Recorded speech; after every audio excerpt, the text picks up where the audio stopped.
कभी कभी हमारे जीवनों में कुछ बातें होती हैं जो सकारात्मक रूप से होती हैं और कुछ बातें हैं जो हम सोचते हैं कि ये नकारात्मक रूप से है। ऐसा लगता है कि कुछ बातें हमारे लाभ के लिए हैं, कुछ ऐसी बातें होती है कि हानि के लिए भी हो जाती है, या हमारी समझ में नहीं आता कि क्या करें। मैंने तो ठीक से किया था लेकिन ये उल्टा ही उसका परिणाम निकला और हम निराश से हो जाते हैं। और स्वाभाविक है कि हम निराश होते हैं। मेरे साथ कई बार ऐसा हुआ और निराशापन आ जाती है जब हम कोई काम करते हैं, बिल्कुल हमारी इच्छा के अनुसार वो बात नहीं होती है और बिल्कुल उल्टा हो जाता। कभी कभी ऐसा लगता है भाई सब कुछ तो ठीक कर रहा हूँ, लेकिन उसका परिणाम कुछ और ही निकला। और कभी कभी जब ज़्यादा इस प्रकार से बातें होती हैं तो हम बहुत ही एक नकारात्मक बन जाते हैं। वेरी नेगेटिव थिंकिंग, जिसको हम बोलते हैं पेसिमिस्टिक, नकारात्मक रूप से सोचना, क्यों मेरे साथ ऐसा हो रहा है। और फिर हम कंपेयर करते हैं दूसरों के साथ। उसको देखो वो कितना अच्छा है, उसके जीवन में बस ब्लेसिंग ही ब्लेसिंग है, मेरे जीवन में तो बिल्कुल भी ब्लेसिंग नहीं है। ऐसा क्यों हो रहा है? तो ये प्रश्न हमारे जीवनों में आता है और इसी बात को ध्यान में रखते हुए मैं परमेश्वर के वचन आपके सामने प्रस्तुत करने की कोशिश करूंगा, जो मेरे लिए भी है और हम सबों के लिए भी है।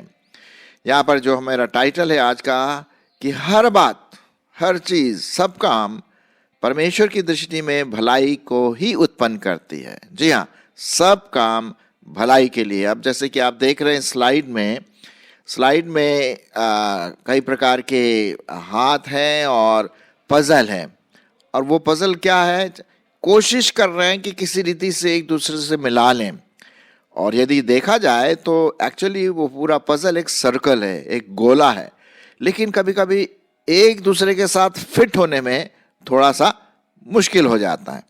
तो हमारे मन में कुछ फिर वो नकारात्मक भावना आ जाती है, यार ऐसा क्यों हो रहा है, ऐसा क्यों हो रहा है। लेकिन अगर हम परमेश्वर की दृष्टि से कोण से देखें तो वो पजल एक प्रकार का गोला है जो धीरे धीरे परमेश्वर की इच्छा के अनुसार अपने आप फिट होता है। शायद हम उसको उस समय ना देखें, लेकिन शायद अगले हफ्ते उसके बारे में सोचें, अगले महीने देखें या 10 साल के बाद देखें, अरे अच्छा इसलिए ऐसी बात हुई, ओहो उस समय तो मैं नहीं समझ पाया। तो मेरे प्रियो, आइए हम परमेश्वर के वचन में देखिए कि परमेश्वर जो भी काम हमारे लिए करता है उसकी चाणक्य के अनुसार होता है और उसका क्या ऑब्जेक्टिव है, क्या वो परमेश्वर हमसे दर्शाने की कोशिश कर रहा है। तो आइए मैं 2 पदों को आपके लिए पढ़ूंगा जो पाया जाता है रोमियो की पत्री और उसका 8 अध्याय और उसका 28 और 29 पद। रोमियो की पत्री उसका 8 अध्याय और उसके 28 और 29 पद। यहां लिखा हुआ है, और हम जानते हैं कि जो लोग परमेश्वर से प्रेम रखते हैं उनके लिए सब बातें मिलकर भलाई ही को उत्पन्न करती है, अर्थात उन्हीं के लिए जो उसकी इच्छा के अनुसार बुलाए गए हैं। क्योंकि जिन्हें उसने पहले से जान लिया है उन्हें पहले से ठहराया भी है कि उसके पुत्र के स्वरूप में हो, ताकि वह बहुत भाइयों में पहलौठा ठहरे। तो मैंने अभी आपके सामने पढ़ा रोमियो उसका 8, 28 और 29। अच्छा, जब भी हम देखते हैं कि सब जो पॉइंट यहाँ पर आ रहा है, एक बिल्कुल जो सेंट्रल फोकस, केंद्र बिंदु जिसे हम कह सकते हैं, क्या लिखा हुआ है? भलाई को उत्पन्न करती। किसके लिए ये भलाई को उत्पन्न करती है? आइए जरा देख लेते हैं। पहली बात लिखा हुआ है 28 में, और हम जानते हैं। पहली बात यहां पर लिखा हुआ है वी नो, हम जानते हैं। क्या जानते हैं? आगे इसके बारे में लिखा। कहने का मतलब एक सकारात्मक रूप से हमें देखना है कि परमेश्वर जो भी मेरे लिए करता है वो उसकी महिमा के लिए और हमारी अच्छाई के लिए। अच्छा, हम उस समय शायद न जाने यार इसमें क्या भलाई होगी, क्यों ऐसा हुआ, क्यों मेरे लो मार्क आए, या हो सकता है मैंने स्टडी ठीक ना किया हो। कई चीजें हैं, हमें अपने आप को जांचने की कोशिश करनी चाहिए। है ना। लेकिन हमें यहाँ पर लिखा हम जानते हैं, अगर हम परमेश्वर के दृष्टिकोण से इन चीजों को देखें तो साहब उसका निष्कर्ष कुछ और होता है, उसका उद्देश्य कुछ और होता है। तो यहाँ पर पहली बात तो ये देखना है बड़ा अफर्मेशन के साथ कि हम जानते हैं, ठीक है। एक अफर्मेशन है, एक अश्योरेंस है, एक निश्चयता है कि हमें पता है। क्यों हमें पता है? जो लोग उससे प्रेम रखते हैं। हाँ, क्या जानते हैं हम? जो लोग उससे प्रेम रखते हैं। प्रश्न उठता है, क्या आप उससे प्रेम रखते हैं? मेरे ख्याल में, मेरी ऐसी आशा है कि आप उससे प्रेम रखते हैं। मैं भी प्रेम रखता हूं प्रभु से, और कभी कभी कुछ कमजोरी की वजह से कभी डाउट आ जाता है, लेकिन ओवरऑल मैं उससे प्रेम रखता हूं, प्रभु को प्यार करता हूं, प्रभु के वचन को पढ़ता हूं, सुनता हूं, बताता हूं, जैसे कि अभी मैं आपके सामने कर रहा हूं। तो हम जानते हैं, पहली बात तो हमें यह देखना कि हम जानते हैं, अश्योरेंस है, बिल्कुल निश्चयता है, विश्वास है, इसमें कोई कमी नहीं, कोई शंका नहीं, कोई डाउट नहीं, ठीक है।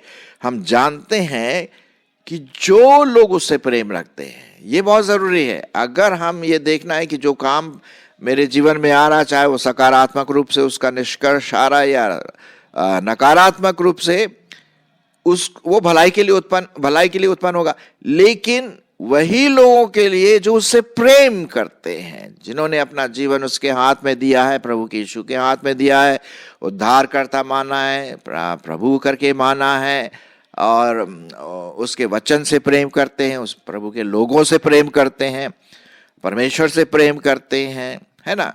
तो ये दूसरी बात है। पहली बात हमने क्या देखा? हमें पता है, वी नो, हम जानते हैं। और दूसरी बात किसके लिए? जो लोग परमेश्वर से प्रेम रखते हैं, अगापे प्रेम, है ना, बलिदान वाला प्रेम जिसे हम कह सकते हैं। फिर इससे पहले मैं थोड़ा सा और आगे बढ़ूं, एक और चीज है। इसी पद का नीचे की आखिरी भाग में लिखा, अर्थात उन्हीं के लिए जो उसकी इच्छा के अनुसार बुलाए गए हैं। ये भी बात है, तीसरी बात। पहली बात हम जानते हैं, दूसरी बात क्या जानते हैं? कि जो लोग उससे प्रेम करते हैं, विश्वासी लोग जिन्होंने अपना जीवन दिया। तीसरी बात, अर्थात उन्हीं के लिए जो उसकी इच्छा के अनुसार बुलाए गए। परमेश्वर ने आपको बुलाया है, परमेश्वर ने मुझे बुलाया है।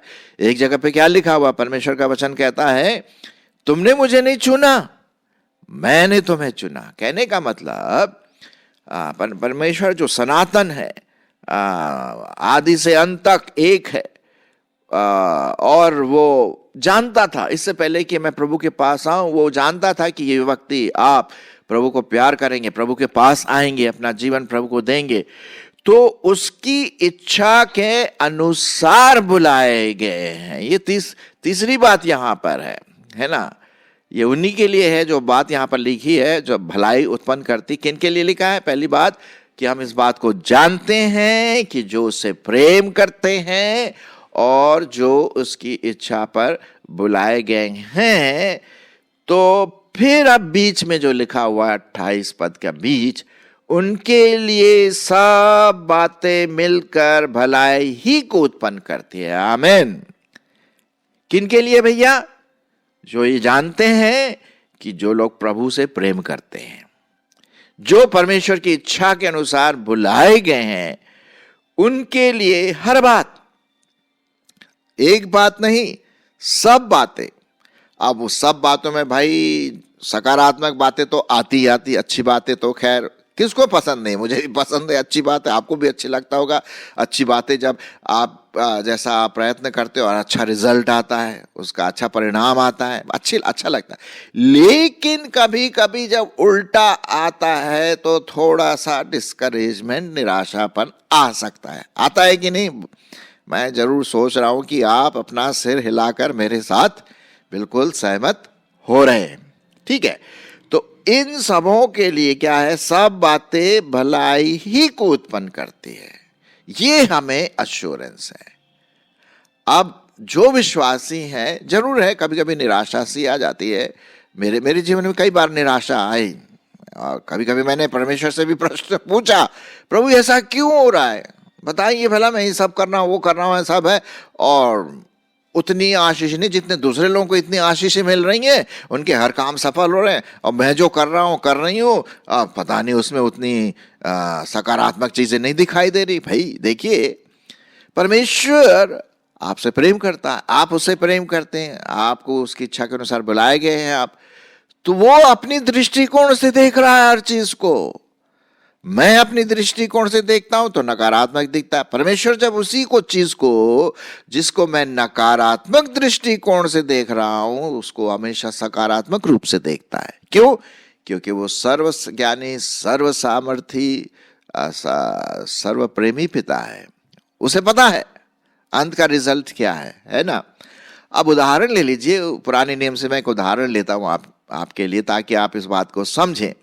यूसुफ जो था पुराने नियम में, जिसके बारे में हम उत्पत्ति में पढ़ते हैं, यूसुफ वो जो 12 जो बेटे थे उसमें से एक बेटा जो यूसुफ था, वो तो जो मतलब नकारात्मक रूप से वो उसके साथ हमेशा हुआ। उसके भाइयों ने उसको मार डालना चाहा, उससे जलते थे, और उसको जो मिस्री जो लोग थे उनके हाथ बेच दिया इन लोगों ने, और जाकर के पिता से झूठ बोला कि वो मर गया, ये वो। लेकिन यूसुफ चुपचाप रहा। उसके साथ कितनी नकारात्मक चीजें हुई, बहुत नकारात्मक चीजें हुई, लेकिन वो चुपचाप रहा, क्योंकि वो जानता था परमेश्वर मेरे साथ है, परमेश्वर मेरे साथ है। उसके पास कंप्लेन करने के लिए बहुत था, लेकिन उसने नहीं किया। आप और मैं, हमारे साथ अगर ऐसी बात होती भैया जरूर परमेश्वर से हम प्रश्न पूछते, ऐसा क्यों मेरे साथ हुआ, लेकिन वो तो चुपचाप रहा। फिर परमेश्वर ने उसको अंत में आशीष दिया। उत्पत्ति और उसके आखिरी अध्याय में हम पढ़ते हैं 38, 39, 40 में, किस प्रकार से परमेश्वर ने उसको राजा के बाद वो बहुत इंपॉर्टेंट व्यक्ति बना। हाँ, और तब उसके भाई जो अकाल में फंसे हुए थे आए हैं, और उनको कहा, राजा से कहा, भैया हमें खाना दो, भूख मरी है। उन्हें नहीं पता कि जो उनके सामने राजा के रूप में खड़ा है वो उनका खुद का भाई है। तब यूसुफ ने अपना राज खोला और कहा, याद है मैं तुम्हारा भाई हूं, छोटा भाई यूसुफ हूं, जिनको तुमने बेच दिया, ये किया, तरह तरह की चीजें की, तुमने मेरे बारे में गलत काम किया, लेकिन मैं परमेश्वर की दृष्टि में देखा, उसी को परमेश्वर ने क्या कर दिया, उलट कर दिया। और वही गलत काम जो आप लोग मेरे लिए करते थे, परमेश्वर ने उस पर आशीष दी। आज मैं एक राजा के समान, एक अधिकारी के समान यहां खड़ा हूं। परमेश्वर ने उसी चीज को आशीष के रूप में बदल दिया। तुमने तो मुझे मेरा नुकसान करने की सोची थी। अब आप सोच लीजिए किस प्रकार की बात उसके भाई लोग सोचे होंगे, अरे बाप रे बाप, और ये हमारा छोटा भाई आज इतना महान व्यक्ति बन गया। अरे बड़े पछतावा हुआ होगा बहुत पछतावा हुआ होगा, बहुत अपने, फिर उन्होंने बहुत नम्र हो गए होंगे। फिर भी यूसुफ ने उनको क्षमा किया, उनको क्षमा किया, उनकी देख रेख की, उनके अपने पिताजी के बारे में पूछा। कहने का मतलब, ये उदाहरण हम देखते हैं यहाँ पर कि हर काम विश्वासी के लिए, हर काम भलाई ही को उत्पन्न करती है, अर्थात जो उसकी इच्छा के अनुसार बुलाए गए। ये बहुत जरूरी है साहब।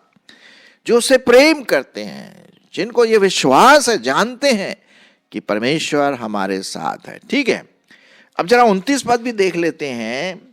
इसका अंतिम जो परिणाम है, परमेश्वर क्या चाहता है? ठीक है, भलाई को उत्पन्न तो करता है, लेकिन एक दूसरी और चीज है, और वो है, ये चीजें इसलिए होती है, सकारात्मक चीजें हमारे जीवनों में, नकारात्मक चीजें हमारे जीवन में इसलिए होती है कि हम यीशु मसीह के स्वरूप में बदलते जाएं। इसीलिए हमको हर चीज को उसकी दृष्टिकोण से देखना है, अपनी दृष्टिकोण से नहीं, परमेश्वर की दृष्टिकोण से देखना है, वचन, परमेश्वर के वचन की दृष्टिकोण से देखना है। तब तो भैया मन में बल्ले बल्ले होगा, क्योंकि हम जानते हैं हमारा सब कुछ करने वाला कौन है? प्रभु परमेश्वर, है ना। मेरी आशा है कि आप मेरे साथ हैं, बड़े ध्यान से ये बात सुन रहे हैं कि कैसे हर काम भलाई को उत्पन्न करती है, जो उससे प्रेम करते हैं, जो विश्वास करते हैं, जो उसकी इच्छा के अनुसार बुलाए गए। 29 पद जरा देख लेते, क्योंकि जिन्हें उसने पहले से जान लिया है उन्हें पहले से ठहराया भी है कि उसके पुत्र के स्वरूप में हो, ताकि वह बहुत भाइयों में पहलौठा ठहरे। ये है वचन। पूरा उद्देश्य हमारे जीवनों में जो भी बातें आती है, अच्छी बातें आती हैं, सकारात्मक बातें आती है, आशीषें आती हैं, सफलता मिलती है, लेकिन साथ ही साथ कुछ ऐसी चीजें जो हमें निराश कर देती है। मेरे साथ ही ऐसा क्यों होता है, मतलब एक प्रश्न होता है, मैं इतना सब कुछ कर रहा हूँ, मैं प्रभु की सेवा कर रही हूँ, मैं प्रभु का दास हूँ, दासी हूँ, फिर भी मेरे साथ ऐसा होता है। इसका रिजल्ट नकारात्मक रूप से हमारे लिए शायद ये नकारात्मक रूप से दिखाई दे, लेकिन परमेश्वर के लिए वो ये क्रिया है कि वो देखना मांगता है कि ये व्यक्ति, ये बेटा, ये बेटी प्रभु यीशु मसीह के स्वरूप में बदलता चला जाए, बदलती चली जाए। प्रभु यीशु मसीह का स्वभाव इसके जीवन में आए। जी हाँ। अब उदाहरण के रूप में हम जानते हैं परिवार में क्या होता है।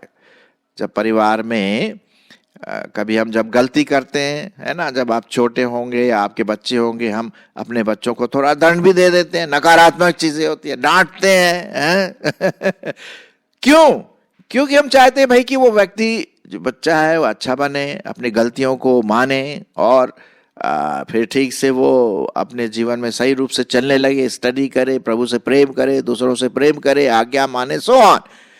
तो जिस प्रकार हम अपने बच्चों को पूरा ये करते हैं, कभी सजा भी देते हैं, दंड भी देते हैं, डांटते पीटते हैं, क्यों? क्योंकि हम उससे प्रेम करते हैं और चाहते हैं कि वो अच्छा काम करे। उसी प्रकार से परमेश्वर चाहता है कि हम प्रभु यीशु मसीह के स्वभाव में बनते चले जाएं, उसके स्वरूप में बनते चले जाएं धीरे धीरे। हाँ, और इसीलिए ये बातें कभी कभी हमारे जीवनों में आता है, शायद उसको हम नकारात्मक रूप से, खराब रूप से देखें, है ना, सफलता नहीं मिली या जैसा हमारा रिजल्ट हम सोच रहे थे वैसा नहीं हुआ, कुछ उल्टा ही हो गया और दूसरे लोग बड़े बल्ले बल्ले होते गए, है ना। तो ये हमें देखना है कि हम परमेश्वर के लोग हैं। परमेश्वर जानता है, वो चाहता है कि क्या मेरे जीवन में अच्छा है, सही है, और परमेश्वर उस पर आशीष देता है। अब एक और उदाहरण मैं आपके सामने रखना मांगता हूं। जैसे शामिल के जो माँ बाप थे, पहले तो जब शामिल पैदा होने से पहले जो हन्ना थी, उसको उसकी दूसरी जो सौतेन है बहुत चिढ़ाती थी और हन्ना को बहुत बुरा लगता था इस बात का, और हन्ना ने मतलब बहुत डिस्करेज सी हो गई थी। तब परमेश्वर ने उसके गर्भ को खोला और शामिल को दिया, और आपको पता है शामिल क्या कौन हुआ? परमेश्वर का जन हुआ, परमेश्वर का भविष्यवक्ता हुआ, और उसने इज़राइल में एक तरह से नई बातें लाई, परमेश्वर के वचन को और बढ़ाया। तो हम देखते हैं अंतिम जो रिजल्ट है उसकी ओर हमारी नजर दौड़ना बहुत जरूरी है कि परमेश्वर अंत में हमारे से क्या चाहता है। और जैसा मैंने अभी आपके सामने पढ़ा 29 पद में कि भलाई उत्पन्न करती है 28 पद में और 29 पद में, और उसका जो अंतिम रिजल्ट है कि हम परमेश्वर के पुत्र अर्थात प्रभु यीशु मसीह की समानता में, स्वरूप में बनते चले जाए। उसका स्वभाव मेरे जीवन में, मेरे मस्तिष्क में, मेरे विवेक में, मेरे व्यवहार में, हर बात में प्रभु यीशु मसीह दिखाई दे। तो मेरी ऐसी आशा है मेरे भाई बहनों की आज ये जब आपने सुना, जब आप पूछेंगे कि मेरे साथ ही ऐसा क्यों होता है और दूसरों को देखो ये वो, नहीं, देखिए आप अपनी तरफ से देखिए कि परमेश्वर मेरे जीवन में क्या चाहता है, उसका क्या दृष्टिकोण है, अंत का जो परिणाम है वो चाहता है कि हम प्रभु के समान बनते चले जाएं। तो याद रखिए, फिर से मैं आपके लिए पढ़ देता हूं रोमियो 8:28 और 29। हम जानते हैं कि जो लोग परमेश्वर से प्रेम रखते हैं उनके लिए सब बातें मिलकर भलाई को उत्पन्न करती है, अर्थात उन्हीं के लिए जो उसकी इच्छा के अनुसार बुलाए गए हैं, क्योंकि जिन्हें उसने पहले से जान लिया है उन्हें पहले से ठहराया भी है कि उसके पुत्र के स्वरूप में हो, ताकि वह बहुत भाइयों में पहलौठा ठहरे। तो हो सकता है ये जो सर्कल आपको अभी दिखाई नहीं दे रहा है, गोला जो चित्र में स्लाइड में आप देख रहे हैं, लेकिन एक समय आएगा कि सब एक साथ फिट हो जाएगा, तब पता पड़ेगा अच्छा ये है परमेश्वर की इच्छा। तो सब काम भलाई के लिए उत्पन्न करती हैं जो उसको प्रेम करते हैं, उस पर विश्वास करते हैं और उसकी इच्छा के अनुसार बुलाए गए हैं।